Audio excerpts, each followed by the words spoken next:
Hello friends, कैसे हो आप सब। आशा करते हैं आप सब अच्छे होंगे और सीटेट एग्जाम की प्रिपरेशन भी अच्छे से कर रहे होंगे। फ्रेंड्स, आप सभी को बता दें समय बहुत कम बचा हुआ है और इसमें आप सभी को करने हैं सबसे ज़्यादा PYQs। और आप सभी को बता दें मैं क्रम से PYQs लेकर आ रही हूँ। इसके पहले मैंने कोहल वर्ष के जो है PYQs जो कि 10 ईयर्स में पूछे गए हैं उसको मैंने कंप्लीट कराया। वो हमारे चैनल की प्लेलिस्ट में है, वहाँ पर आप जाकर के देख लीजिएगा। साथ ही इस बार मैं बात करूँगी लेह बाइगुस्की से संबंधित 10 ईयर्स में जो भी इंपॉर्टेंट क्वेश्चन बने हैं। कुछ क्वेश्चन रिपीट हुए हैं, इसलिए क्वेश्चन की संख्या कम हो सकती है, उस चीज़ को मैंने रिपीट नहीं किया है। लेकिन कुछ क्वेश्चंस जो किसी सेट में एक साल के एक क्वेश्चन देते, किसी में एक सेट में जो है दो क्वेश्चन इनसे बने हुए हैं। तो उन क्वेश्चंस को मैं यहाँ पे एक साथ लेकर के आई हूँ और उनकी बात मैं यहाँ पे करने वाली हूँ। बहुत ज़्यादा देरी न करते हुए स्टार्ट करते हैं। पहला ही क्वेश्चन है कि ले बाइगुत्स्की के अनुसार अधिगम यानी सीखना क्या है। अधिगम और सीखना दोनों एक ही शब्द है और इसको कई बार मैंने आप सभी को बता दिया है। वहीं पर अगर होता कि ले बाइगुत्स्की के अनुसार सीखना क्या है तो भी कहने का अर्थ वही होगा।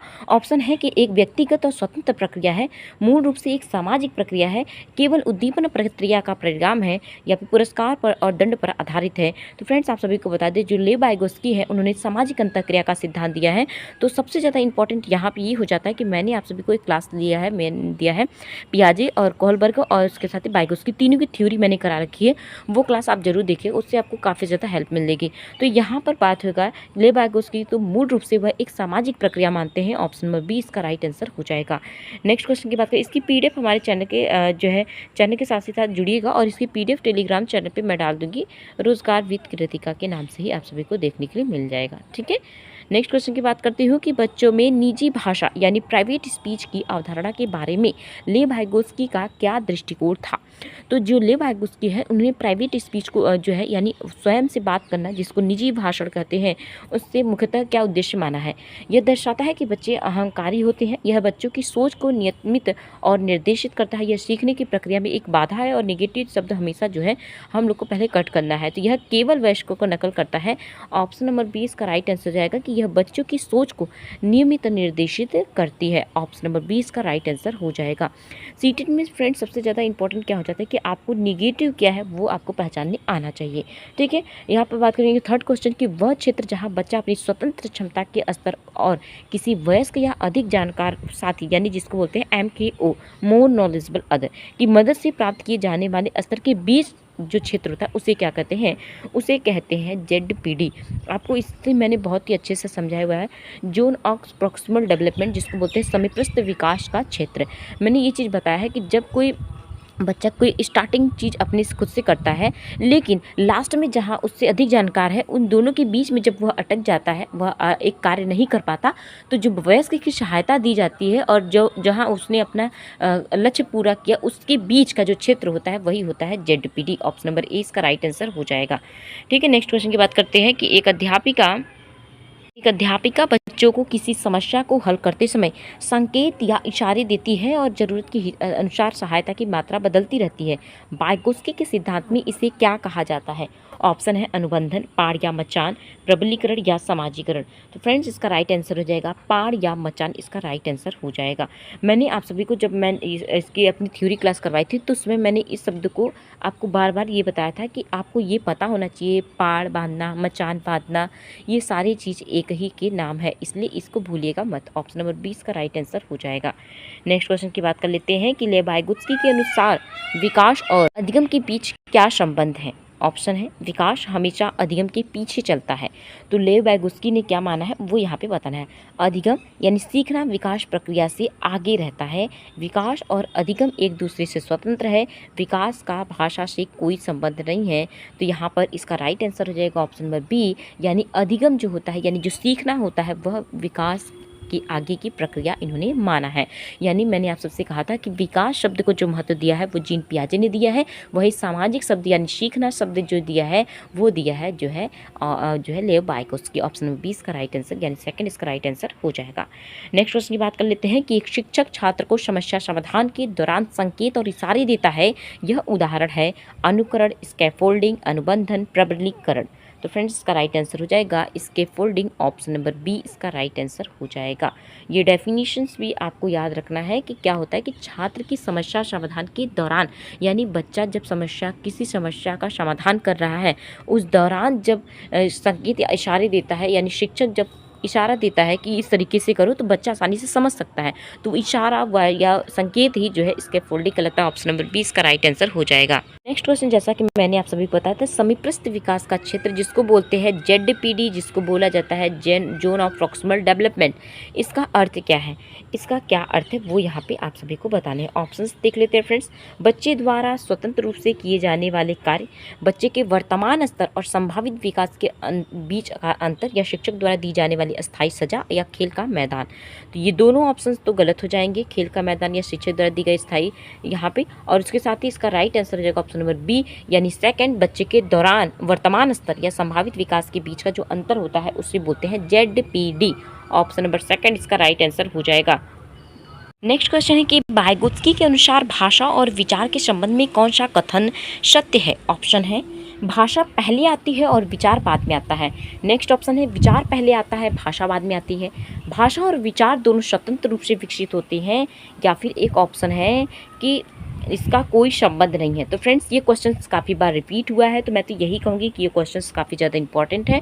आपको ये पता होना चाहिए कि जब आप वाइगोत्स्की की थ्योरी कंप्लीट करते हैं या इनकी थ्योरी पढ़ते हैं तो आपने देखा होगा कि इन्होंने पहले भाषा शब्द को इंपॉर्टेंस दिया है। तो इनका ऑप्शन नंबर ए इसका राइट आंसर हो जाएगा। पहले भाषा आती है उसके बाद विचार आता है। अगर यहीं पर पियाजे होता तो उनका मानना होता कि पहले विचार आता है उसके बाद भाषा आती है। ये दोनों जो थ्योरी है ना वो बहुत ही ज़्यादा इंपॉर्टेंट है। अगर आपने अभी तक नहीं पढ़ा है तो हमारे चैनल से देख लीजिएगा फ्रेंड्स, वो वीडियोस मैंने डाल रखी है, खुद के नोट्स भी डाले हैं और उसके साथ ही मैंने PDF के फॉर्म में भी उसको डाल रखा है। ठीक है, नेक्स्ट क्वेश्चन की बात कर लेते हैं फ्रेंड्स। नेक्स्ट क्वेश्चन है कि बच्चे की निजी वॉक किस बात का संकेत करता है? तो आप सभी को बता दें, निजी वॉक जब वाइगोत्स्की के मानना है तो उन्होंने उन्हें प्राइवेट स्पीच कहा है, यानी खुद से बात करने के बारे में कहा है। बच्चा नियमित कर सोचता है, यानी बच्चा अपनी सोच को विनियमित कर रहा है। ऑप्शन नंबर सेकंड इसका राइट आंसर हो जाएगा। ठीक है, नेक्स्ट क्वेश्चन की बात कर लेते हैं। एक बच्ची पहेली को हल करते समय खुद से बोलती है कि नीला टुकड़ा कहाँ है? नहीं, यह वाला नहीं, वह जो फिट बैठेगा। यह किसका उदाहरण है? यानी यहाँ पे किस चीज़ को संकेत किया जा रहा है वो यहाँ पे बताया जा रहा है। यानी जो बच्ची है वह खुद से बातें कर रही है। यहाँ पे वही चीज़ बताया, निजी वाक, जिसको हमने आप सभी को बताया प्राइवेट स्पीच। ठीक है, ये बच्चा खुद से सोच रहा है कि नहीं ये नहीं अच्छा लगेगा। जैसे हम लोग कभी कभी क्या करते हैं, कोई ड्रेस चेक करते हैं, कहीं जाना होगा, घूमना होता है, तो हम लोग ड्रेस क्या करते हैं, चेक करते हैं कि हमारी ये कपड़े अच्छे, नहीं ये अच्छा नहीं लग रहा है, इसके साथ ये ईयरिंग अच्छे नहीं लग रही है, या फिर जैसे इस तरीके से सोचते। यानी मैं स्वयं से बात करती हूँ या स्वयं से कोई बात कर रहा है, तो वो यहाँ पे यही चीज़ बताया गया है कि बच्ची पहेली को हल करते समय खुद से बोलती है नीला टुकड़ा नहीं, यह वाला नहीं, तो यानी वह स्वयं निजी बात कर रहा है। तो ऑप्शन नंबर ए इसका राइट आंसर हो जाएगा वाइगोत्स्की के अकॉर्डिंग। ठीक है, ऑप्शन नंबर ए इसका राइट आंसर हो जाएगा। नेक्स्ट क्वेश्चन है कि बाल केंद्रित कक्षा में शिक्षक की भूमिका वाइगोत्स्की के अनुसार कैसी होनी चाहिए? एक कठोर तानाशाह की तरह, तो हमेशा जो निगेटिव होता है वो पहले हमें कट करना है।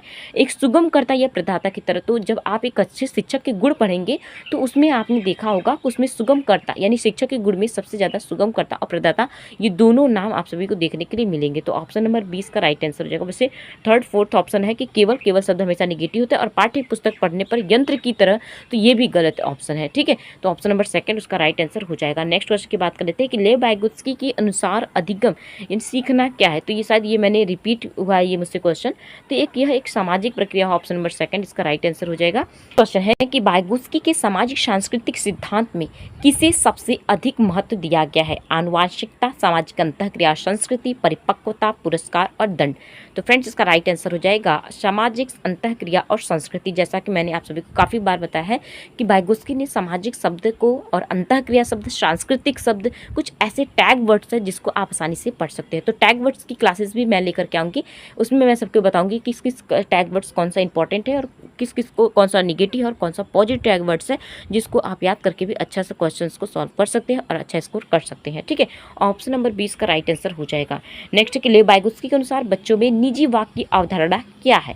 निजी वाक बहुत ही ज़्यादा इंपॉर्टेंट टॉपिक्स है कि यह उनकी सोच को विनियमित करने में मदद करता है। ऑप्शन नंबर 20 का राइट आंसर हो जाएगा। नेक्स्ट है वाइगोत्स्की की सामाजिक सांस्कृतिक परिप्रेक्ष्य में अधिगम प्रक्रिया में किसका विशेष महत्व है। पुरस्कार और दंड संस्कृति और भाषा रटकर याद करना। जो भी मानकीकृत दंड ये सारे निगेटिव है, जैसे ही कट जाता है आपको पॉजिटिव निकल कर के आ जाता है कि संस्कृति और भाषा को इन्होंने महत्व दिया है। ऑप्शन नंबर 20 का राइट आंसर हो जाएगा।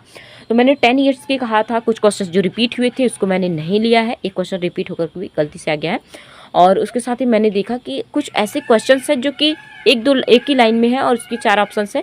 इसके एग्जैक्ट आपको पता होना चाहिए कि वाइगोत्स्की ने कौन सी भाषा सिद्धांत दिया है, जो है कौन सा सिद्धांत दिया है, ऐसे क्वेश्चंस पूछे गए थे और कुछ एग्जाम्पल उदाहरण देकर पूछे गए हैं। तो मैंने कोशिश किया है कि पहले 10 ईयर्स के कर लेते हैं, इससे आपको आइडियाज़ तो लग ही जाएगा किस तरीके से प्रश्न बने हुए हैं। तो अगर नहीं अभी तक पढ़ा है तो चैनल की प्लेलिस्ट में सारी वीडियोस PYQs के सारे डाल रखे हैं, सारे अभी से पढ़ लीजिए फ्रेंड्स, काफ़ी ज़्यादा हेल्प होगी।